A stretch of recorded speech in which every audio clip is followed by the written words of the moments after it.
First Drafts, The Outcasts, is probably the most unique film I've ever seen in any given year while covering the GenreBlast Film Festival. And you can choose to look at that however you would like, either in a positive light or negative, as this movie is most likely going to be splitting people into two extremely different directions, depending on what you look for in film. To give you an idea of what the film is all about, it's more or less a number of people reading through a script that a middle schooler wrote several years ago, most of them experiencing the script as they read it live, making for some really funny, unexpected, authentic moments. The script in question that these people are reading was written by Michelle Iannantuono when she was just a kid. Now, Michelle also made a couple of my favorite films to come out of GenreBlast Film Festival in previous years, such as Livescream and Livescreamers. While I knew that this movie was going to be a pretty darn big departure from Livescreamers, a part of the reason that I liked those movies was for the voice, attitude, passion, and commitment behind the scenes, which a lot of that can be contributed to Michelle.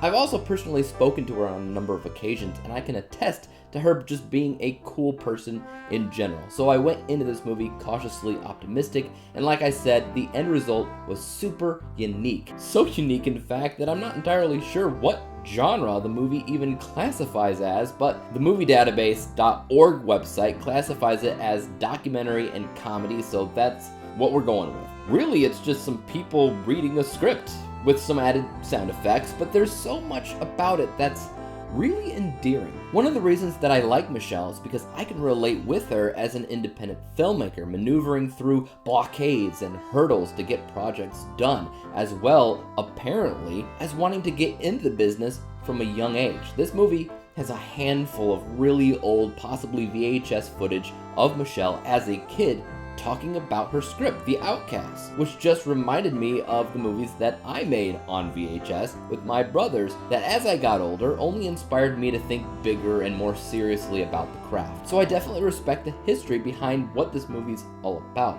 To explain it further, the script is for The Outcasts, like I said, which at its core is ultimately about a bunch of kids being forced to go to boarding school where hijinks ensue. But because it's written by a kid, looking back at it in retrospect is hilariously bad. But thankfully, the movie acknowledges that and it embraces it. Michael Smallwood, who I just talked about with his film Tonight and Maybe Tomorrow, which also premiered at GenreBlast, shows up in this film as well, essentially playing the audience, watching everything unfold and providing a ton of levity to the film. Reading this script as adults was probably the best way to approach it because as adults, they can laugh at how absurd it really is. Think of the skits that Jimmy Fallon has been known to do on The Tonight Show called Kid Theater, where they act out scenes written by kids. It's exactly like that, but just like full length. So it really is very funny at times, but it can also be confusing at the same time. Because regardless of how many sound effects that you throw in throughout the movie in different scenarios, the entire thing is still done in one room in front of a chalkboard the entire time, and it's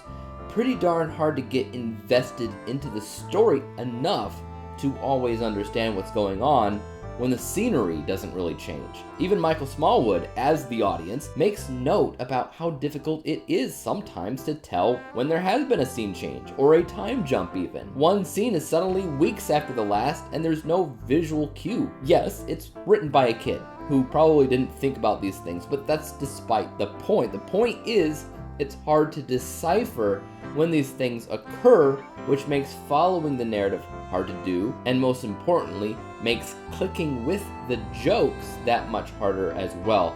There were a few times where I thought to myself, in order to fully understand why people are laughing in this scene or that scene as much as they are, you'd have to be in the same room, sharing the same energy. Still, the movie is one of a kind and one of the best experiences that I've ever had at this festival, even though I can't fully explain what the movie's about, what its genre is, or the little things that happen throughout the actual script in question. The actors were very clearly having a blast doing the read-through, and that alone helped me smile from beginning to end, and maybe that's all that matters. Because this is technically a documentary, it doesn't match my scoring rubric that I use when I rate movies.